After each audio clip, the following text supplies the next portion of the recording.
57వ సర్గలో మనం చూసాం. రావణుడు ఆజ్ఞాపిస్తాడు, ప్రహస్త నువ్వు వెళ్ళి వానర సైన్యాన్ని వధించి రావయ్యా, నీ ముందు ఎవ్వరూ నిలబడలేరు, అంత గొప్పవాడివి కదా, నువ్వు చాలా గొప్ప పరాక్రమం కలిగినటువంటి వాడివి, ఎన్నో యుద్ధాల్లో పాల్గొన్నావు గతంలో, నీవు గనక యుద్ధానికి వస్తే దేవతలు ఎవరూ కూడా ఉండలేరయ్యా, ఇంద్రుడైతే పరారైపోనే పోతాడు, ఇక అష్టదిక్పాలకులు పని చెప్పాలా అని రావణుడు ప్రహస్తుడిని బాగా పొగుడుతాడు. పొగిడినప్పుడు ప్రహస్తుడు చాలా నమస్కరించి రావణుడితో మాట్లాడతాడు. మహారాజా, తప్పకుండా వెళతానయ్యా, ఎందుకనంటావేమో, ఇప్పటి వరకు కూడా నీ రాజ్యంలో నీకు నేను మంత్రిగా ఉన్నా, సేనాధ్యక్షుడిగా ఉన్నా, నీ కార్యకలాపాలన్నీ నేను నిర్వర్తించా, నేను ఎన్నో సన్మానాలు పొందా నీ వద్ద నుండి, ఎంతో ధనాన్ని ఆర్జించా, ఎంతో గౌరవాన్ని కూడా పొందా మహారాజా, ఎంతో కీర్తి గడించా. అటువంటి నేను ఇప్పుడు నువ్వు ఆజ్ఞాపిస్తే వానర సైన్యం పైకి ఎందుకు వెళ్ళనయ్యా అని ఒక మాట చెప్పాలనుకుంటున్నా మహారాజా అని ఈ ప్రహస్తుడు రావణుడితో చెప్తాడు. కొన్ని రోజుల నుంచి యుద్ధం జరుగుతోంది మన రాక్షస జాతికి వానర జాతికి. చాలా రోజులైంది యుద్ధం ప్రారంభమై, చాలామంది వానరులు మరణించారు, రాక్షసులు మరణించారు, రాక్షస వీరులంతా పోయారు ఇప్పటికి చాలామంది.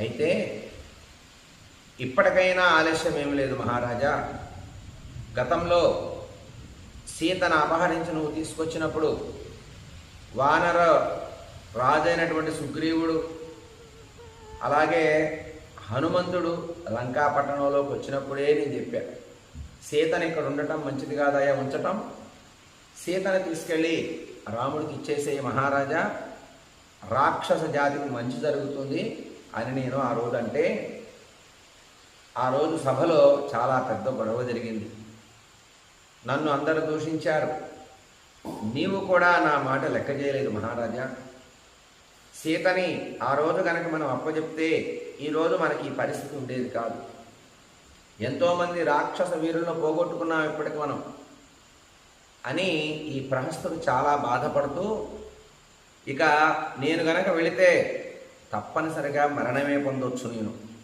అని ఈ మాట బాధతో చెప్తూ రావణుడికి కృతజ్ఞత తెలియజేస్తాడు ఒక విధంగా. ఏమిటి కృతజ్ఞత అంటే, ఇంతకాలం నీ రాజ్యంలో ఉండి నీ మాట ప్రకారం నేను నడిచాను, రాజ్య సుఖాలను అనుభవించాను, ఎన్నో సన్మానాలు పొందాను, ఎంతో ధనాన్ని పొందాను, ఈరోజు నువ్వు యుద్ధానికి పోమంటే పోనా అని నీ మీద గౌరవం చేత ఏదైనా చేస్తానయ్యా, కావాలంటే ఆ యుద్ధం అనేటటువంటి యజ్ఞంలో ఒక సమిధలాగా నేను ఆహుతైపోతా కూడా అని అంటాడు.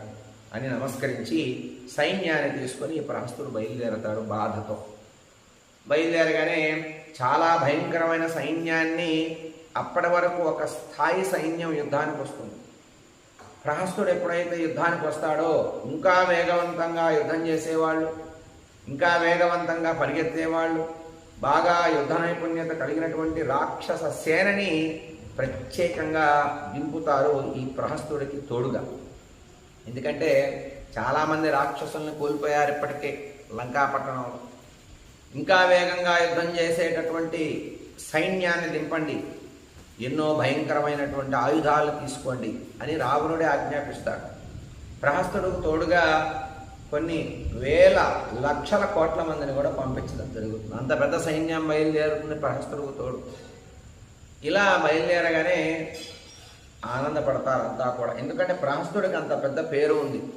ప్రహస్తుడు కనుక యుద్ధానికి వస్తే ఇందాక చెప్పినప్పుడు రావణుడే ఒప్పుకుంటాడు, ఎవడు నిలబడలేడయా, అష్టదిక్పాలకులు నవగ్రహాలు అయితే పారిపోతారు, ప్రహస్త నీకు అంత పెద్ద పేరుంది యుద్ధంలో అంటాడు.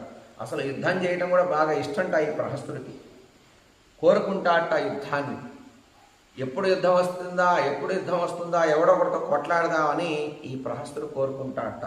అట్లాంటి వాడు ఈ ప్రహస్తుడు, భయంకరమైనటువంటి రాక్షసుడు, రూపమే భయంకరం.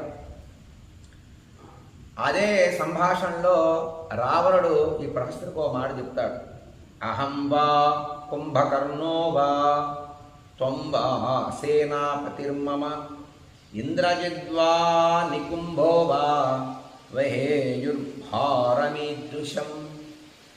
ఒకానొక దశలో రావణుడికి కూడా ఒక నిరుత్సాహం వస్తుంది. ఎందుకంటే వెళ్ళినవాడు వెళ్ళినట్టు కూడా మరణిస్తూనే ఉన్నారు రాక్షస వీరు. అకంపనుణ్ణి హనుమంతుడు కొట్టి మరీ చంపుతాడు. ఒక దెబ్బకే అకంపనుడు చచ్చిపోతాడు. అసలు అకంపనుడే భయంకరమైన రాక్షసు. అలాంటి అకంపనుణ్ణి హనుమంతుడు కొట్టిన దెబ్బకి అకంపనుడు అక్కడికక్కడే రక్తం కక్కి ప్రాణాలు పోతే ఇక రావణుడికి చాలా నిరుత్సాహం వస్తుంది. ఇదేమిటి, అకంపనుడు మరణించడం ఏమిటి అని చాలా బాధపడతాడు.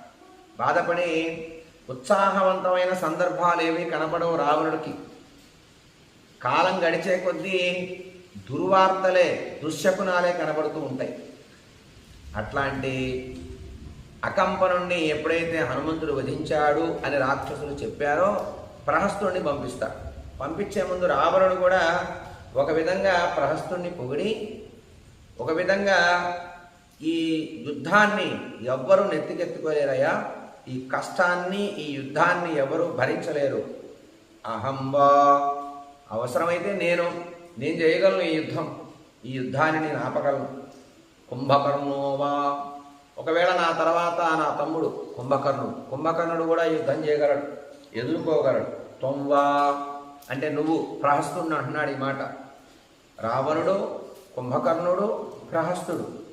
సేనాపతిర్మమ, నా సేనాపతులు ఎవరైతే ఉన్నారో నువ్వు, ఇంద్రజిత్తు, అలాగే నా సేనాపతుల్లో ముఖ్యులు ఇంద్రజిత్తు